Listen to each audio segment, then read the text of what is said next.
Hi, everybody. I am Tapo. Well, full name is Tapomayukh Bhattacharjee, but you can just call me Tapo. And today I'll give you a glimpse of some of the projects that are going on in our lab in the area of robot caregiving. So again, big thing is I'm presenting this work, but all of this work would not be possible without all my wonderful students here. Okay, so what does our lab do? We are Emprise Lab. Actually, is it possible?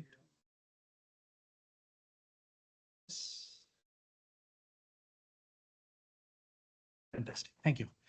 Yeah, so we are the Emprise Lab, and basically I like to think of us as, we are building a full stack robotic caregiving ecosystem, where on the top, we have these applications that we focus on, where basically robots feeding people, bathing people, dressing people, or even transferring people from, bed to wheelchair.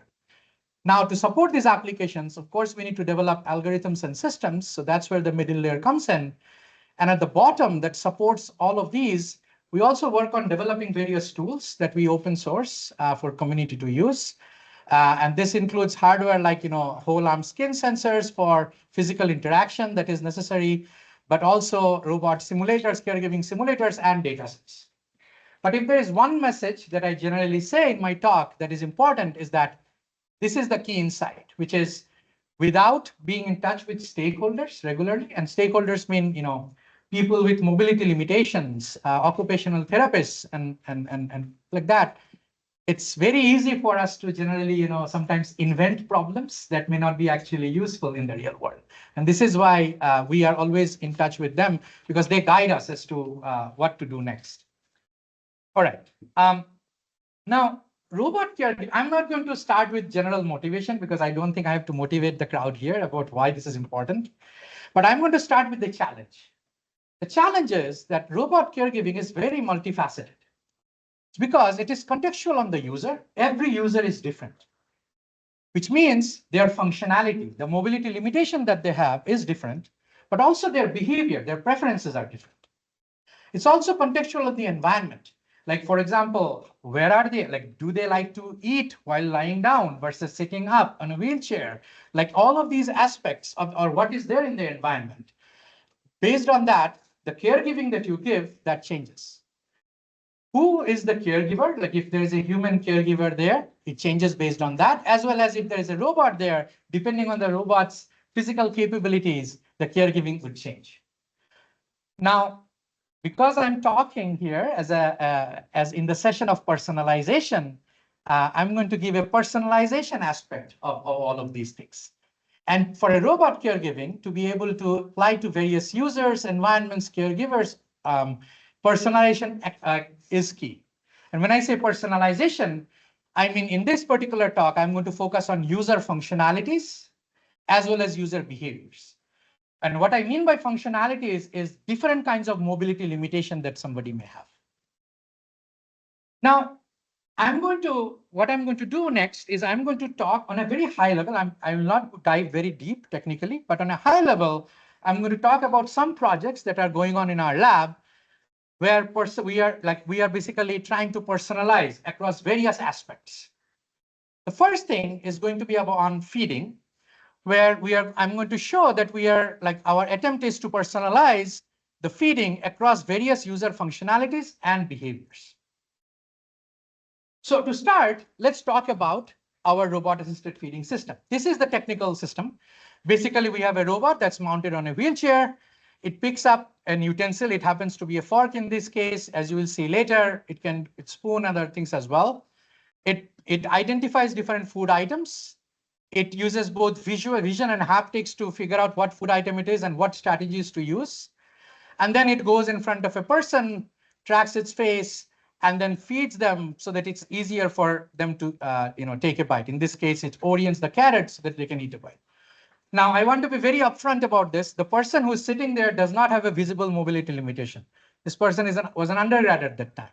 But I'm going to show you later how we have deployed this with people with mobility limitations. Now, as you see in this feeding, basically the way we have approach this is we divide this problem into two parts: bite acquisition and bite transfer. But bite acquisition is the act of picking up the food, and then transfer is the act of transferring the food inside a person's mouth. So let's look at bite acquisition first. So in this, the first thing that I'm going to show is basically a robot picking up a wide variety of food items. And the personalization is across various behavioral preferences, as you can see here. Different people have different preferences of how they want to be fed, right? How did we do this? So the first step was basically identifying the needs. And we found that not only our robot needs various kinds of skills or strategies to pick up a wide variety of food items, including skewering, twirling, scooping, dipping, cutting, grouping, pushing, all kinds of things. But also, when you actually pick up a cluttered plate, like with various food items on top of each other, it's a long horizon problem. And finally, when you look at in the wild plates, there are also many user preferences. Like, for example, for me, generally, I like to eat sweet items at the end, right?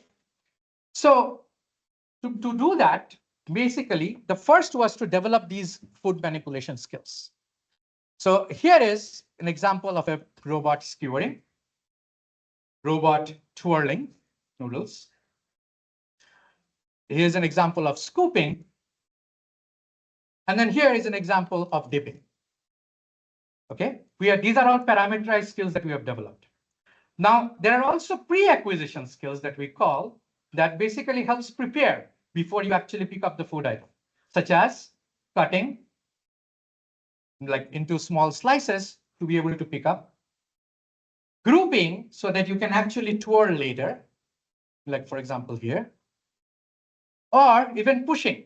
Like if somebody does not like to eat meatballs, they just want to eat spaghetti, how do you push this?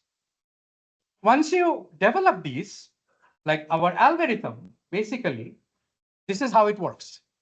So let's say given an image of a plate, we use visually conditioned language models, in this case, grounding Dino per SAM, to identify food items as well as segment them out on a plate. This information goes to a downstream task planner, structured task planner, that says, given this food item, for each of these food items, what are the strategies that I would need or skills that I would need, sequence of skills, like pushing, twirling, or for example, for some food item, it could be skewering. Using this becomes our basically, we use this score as the score which says the efficiency. Like some food item may take 2 skills, some may take only 1 skill. This goes to a downstream large language model in which not only the efficiency score goes, but also the user's preference goes. For example, this user says, please don't feed me meatballs. And then large language models uses chain of thought reasoning to figure out the sequence. So here is an example. It says, please don't feed me. The person says, please don't feed me any meatballs. Now, the robot tries to push. It's real time. At first it tried, it didn't succeed, so it tried again. And it pushed all the meatballs. Now it's twirling. And let's say it picked it up. Next time, it figured out there is not enough. So it grouped all the noodles together. And now it's twirling again because there is enough noodles there to be able to twirl. All of this is happening through the chain of thought reasoning, right? And so then we actually did a user study where we asked user for different kinds of preferences and we fed them various kinds of, in the wild dishes. But of course, is bite acquisition solved? No. There are various failure modes, right?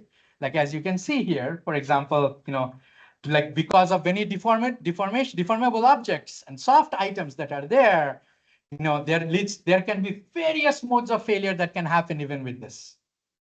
So we thought, like, how do you even go about solving this? One method that we tried was basically, can we explore in simulation? So if the success rate is high, we try in the real, otherwise is explore in sim. So for example, let's say given a state of the plate, our algorithm says, is the success rate high? If it's not, on the fly, we do a real to sim, where it goes to sim, and it tries out, it explores different actions there. And based on that, it predicts what would be the best action in the real world, and then it executes that in the real world. So it's like real to sim, sim to real to sim, sim to real, right? And it explores that. And we just keep doing that until it, empties out the plate. But even with that, it was not enough. There were still failures. And that's where we thought that maybe we can actually have users in the loop to be able to help them with these kinds of tasks. And so for that, basically the idea was, instead of trying to do everything autonomously by a robot, can we ask the user, because assuming they're an expert, to be able to do this? Problem is, if I continuously ask the user, there is going to be a querying, there will be a lot of querying workload, right? So how do you trade off this? My student is going to present this tomorrow in this ICRA. Feel free to check this out. So now to do that, basically the key idea was that we developed this algorithm called LinUCB-QG, which is a human-in-the-loop contextual bandit algorithm that leverages confidence estimates and querying workload predictions to decide when to ask. What do I mean by this? It's a lot of text.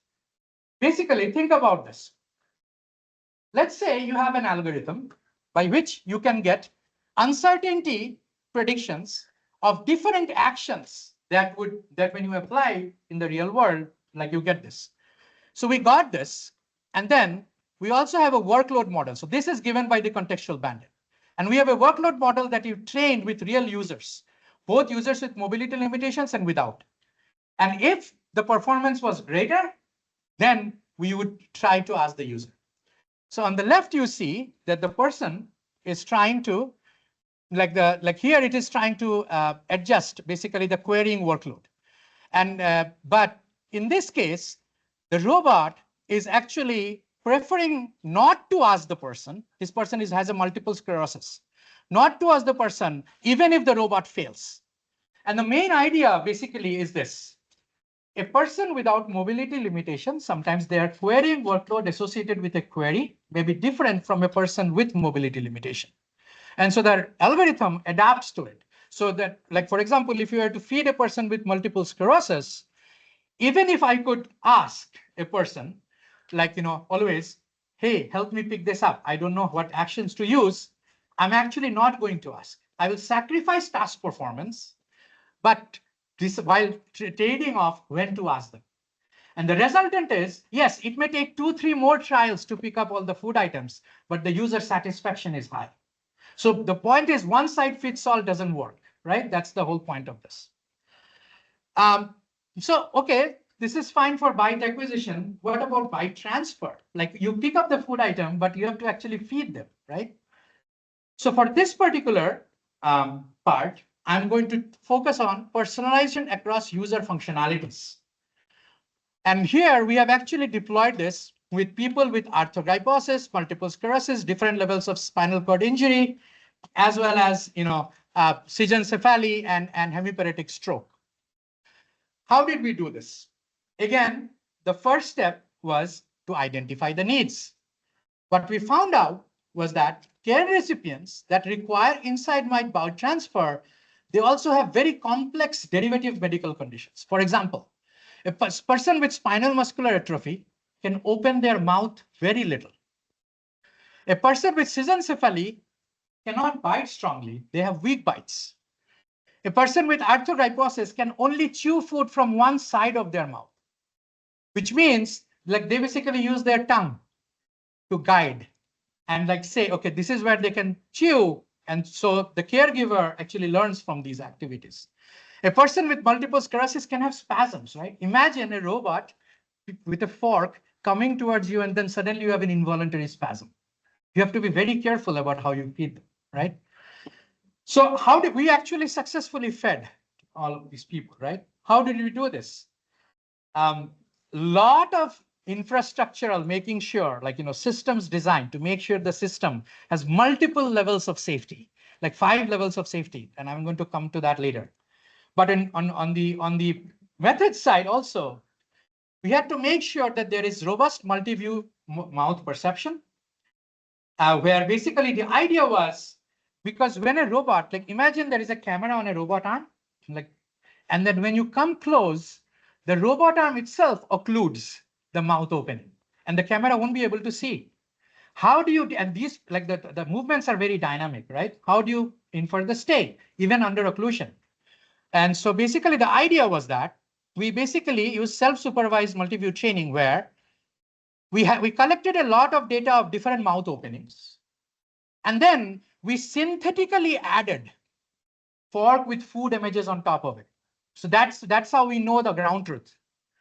Now, using a state-of-the-art DECA algorithm that runs on these unoccluded images, we found out these parameters: camera, shape, pose, expression. And then we had our own algorithm that runs on these occluded images, and we compared these. And it outperformed baselines. In addition to that, when you actually feed somebody inside, like haptics is very important, right? And so in addition to visual, we had the haptic modality to identify various kinds of interactions that can happen. Incidental contacts, like spasms, when somebody has taken a bite, impulsive contact, or even in-mouth manipulation, like using the tongue to move the robot. Like imagine a 30-pound Kinova robot being moved by just using the tongue, right? So we had safety implemented not only on the software side, but also the hardware. Like what if all the software safety, which I'll talk about later, fails? The hardware itself should be designed in such a way that the utensil does not them, and where basically we made it such a way that it breaks up, like even with a certain amount of force when it's exerted, and it folds itself, it does not fall on the person. So using this, we are able to successfully feed these people in 3 different sites: our lab, in a hospital, and in a person's home. I wanted to share one particular like snippet, which was in the hospital in Colombia's. I don't know if the sound is, you cannot hear the sound, but basically what happens is this person, this girl was being fed. This is his father, and mother is in the background. And when she was able to feed herself first time, in the background, if you had sounded, she started crying. Like, that's the kind of empowerment that they feel, right? And this, again, we have started scratching the surface. There are many other problems to solve, right? But this motivates us to keep working on these kinds of problems. Now, in this case, we did home deployment, but it was for, one particular person's home. We wanted to do a little bit longer deployment. So this is where we actually deployed this in multiple people's homes, 2 people's homes, for 5-day long study, where it fed multiple meals. And here I'm going to show you, like this is going to be presented in RSS, like online personalization, like where personalization is not offline, like in the previous cases that you saw, but it's online. Like if fails, a person can personalize the system's behavior in various scenarios, whether they're eating alone while watching TV or even like in a social dining center. So to do that, again, the same key insight, right? No one size fits all. So we actually did a formative study with multiple people where we had speculative videos running, and we asked them what kind of personalization are important.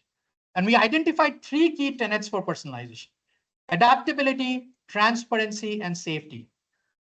Based on this formative study, we actually identified 46 different requests that people made, like in terms of what kind of things. Like these are not like fixed things, like these are the capabilities that they would need to be able to adapt when you feed them in the real world, right?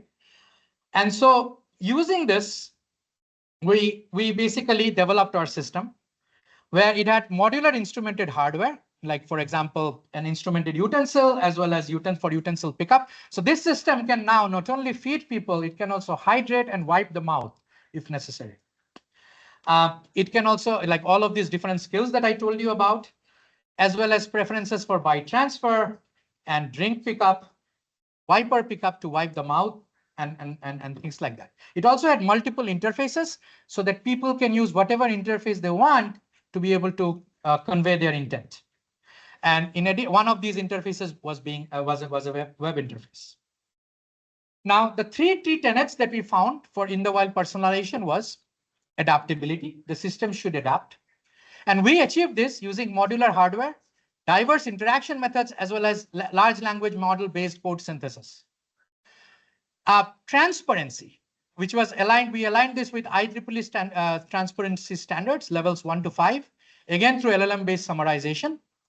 And then safety, as I was telling you before, according to ISO TS 13480, robots and robotic devices, safety requirements for personal care robots. So here is basically the system. Like when I say these 3 tenets of personalization, so basically, I don't think this is visible. You can check the paper out, but the idea was this 40 out of the 46, we are able to do 36. Our system was able to do 36 of these. For the particular transparency, this level 5, this basically shows different levels. Level 1 means a device should come with a manual. Level 2 means there should be interactive simulations so that the person can see how the robot would behave and learn from it. So our web interface had interactive simulations. Level 3 means user-initiated explanations. If the person wants to say, what is the robot doing now? I can't understand. Like the system should be able to answer it. So that's where these LLM-based explanations come in. Level 4 is hypothetical scenarios, which means it answers what if scenarios. What if I wanted this? Can the robot do that? That's this. And level 5 was continuous explanations. Like it can continuously explain everything that's going on. And we actually had this in through the web interface so that it does not bother them. If they want to look at it, they can look at it, but it's not necessary. And for the safety, there were 5 levels, as I said. Various kinds of collision boxes. That's pretty natural in common in robotics. On top of that, we had active force monitoring. That's also pretty common. But even after that, when all of these fail, the hardware itself has a weak point such that it folds. The utensil folds itself, as I was mentioning. On top of all of that, there is a safety watchdog that does not depend on the robot itself, that looks at every command before it is given to the robot. Like there are a bunch of rules that it needs to satisfy. I think we had like around 60 plus rules because like we are deploying this in the real world, right? And finally, on top of that, obviously, we have user emergency stop. That not like that they can actually use because people with mobility limitations have different mobility. They cannot use a emergency stop that comes with the quinoa, right? They cannot press it. So to be able to adapt that to different people. So once we had that, we actually did this in various kinds of contexts: personal, watching TV, social, for different in the wild meals. And I'm just going to play this video and I'm going to tell you some interesting things. And this is, by the way, in this entire video, you will see the person is being fed. The robot will empty this plate them while the person is watching. And there are only 2 interventions that my students did. One was when the person wanted the food had to be heated up. And the second one was the web interface froze. Okay, so those 2 interventions happened. So what was going on? Basically, the robot has some prior and it was using it to be able to pick up different things. And whenever the user wants something, it uses this. And this person, oh, by the way, the person controls the web interface using a nose tracker. There is a tracker on the nose, and wherever the nose points, that's where the web interface is clicked, right? Now, everything is autonomous, but let's say the way we have done this is using behavior trees, and each of these nodes have underlying LLMs and things like that. So now one of the user requests the person said was that don't use this particular thing for feeding me, like for transferring. As you know, LLMs hallucinate a lot. LLMs propagated that thing to the entire behavior tree of this entire system. And so it was trying to use that button press for all of these, for picking up food items, for transferring, and all of these. That's where transparency helped. Because when next time the robot did that, the person thought, oh, that's not what I asked. Something was wrong. It asked the robot, why are you doing this? The robot, basically it answers like, because you asked this. But no, I actually did not ask this. I wanted you to do this. It's also like an online prompting kind of a thing. It said that LLM again kept doing it wrong. And after 3 trials, the person figured out how to specifically ask so that it requires button press only for transferring, but not for the rest, right? So basically, just adaptability is not enough, because your algorithm, which can adapt, that you think can adapt, will invariably fail in the real world. That's why transparency is also important, because whenever it doesn't match with the human's expectations, there needs to be a way for the human to understand what is going on so that they can come into the loop to adapt the systems behaviors. So basically, here are the takeaways, and this is everybody I think understands here, which is significant variability exists. Transparency helps users iteratively refine the system to meet their preferences. This is what I was talking about. In addition, providing multiple interfaces is very useful because sometimes you use web interface, sometimes you use voice. The person did not like voice when they wanted to watch TV or when they were in social conversations because it was disrupting them, right? So having multiple interfaces really helps. But when the person was just eating alone, they don't want to look at the web interface. At that time, the robot can talk, right? Cognitive workload associated with this is important, but it decreases as users become more and more familiar with the system. We notice that. And system failures can occur in the wild for various reasons. Like however we tried to build the system to make sure that it doesn't fail, there is always a way we found that it fails. And that's why having human in the loop really, really helps. Okay, now I'm going to stop here for feeding, but I'm going to spend the next 5 minutes of my talk to talk about, on again, very high level, personalization that we have done in our lab on other robot assisted areas. So I'm going to start with this work where we looked at robot assisted handovers. And here, the main idea was, if the robot knows how to hand over something to a person with certain kind of mobility limitation, and a new person with a different kind of mobility limitation comes, can it automatically generalize? That's the key question, right? How did we do this? The key idea was this: developing a quantitative representation of human mobility.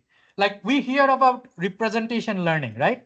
And in representation learning, we talk about representing tasks, representing objects, representing environments. Here we are trying to represent human mobility. So the way we did this was we basically had occupational therapists collect various functional scores, as well as we collect movement data of different people.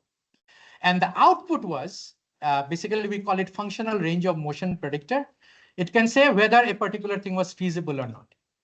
How did we scale it up? Because if you have worked with people with mobility limitations, you know that recruiting them to come to your lab is extremely challenging. So we actually collaborate with occupational therapists, and they have something called these restraints. These restraints you can put on the body and you can simulate different kinds of mobility limitation, right? So using this, we are able to simulate different kinds of conditions. Like, for example, conditions that are representative of certain kind of spinal cord injury or multiple sclerosis or something like that. So we had 4 such conditions, and we collected various assessments, ARAD assessments as well as Fugl-Mayer assessment. This study was, without the occupational therapist's help, we would not be able to do this. So they came to our lab and we collected data. And now using this data, we had a model that could predict whether a particular, given a person's assessment on the occupational therapy measure and some initial calibration, what would be their functional score, which is then used by a robot to generalize. Like, for example, in this case, handovers for different people with different mobility limitations. That was the key idea for this, right? Here is another project where we tried to do this for transferring. Here you will see the robot is trying to, this is a mannequin, by the way. We have not done this with human studies yet. A robot collaborates with a Hoyer sling and a wheelchair. All of these are autonomous here. We actually converted these assistive devices into robots themselves. And everything that you see is the robot is first trying this Hoyer, the sling onto the Hoyer movement. They are coordinating. It's like a multi-agent coordination problem.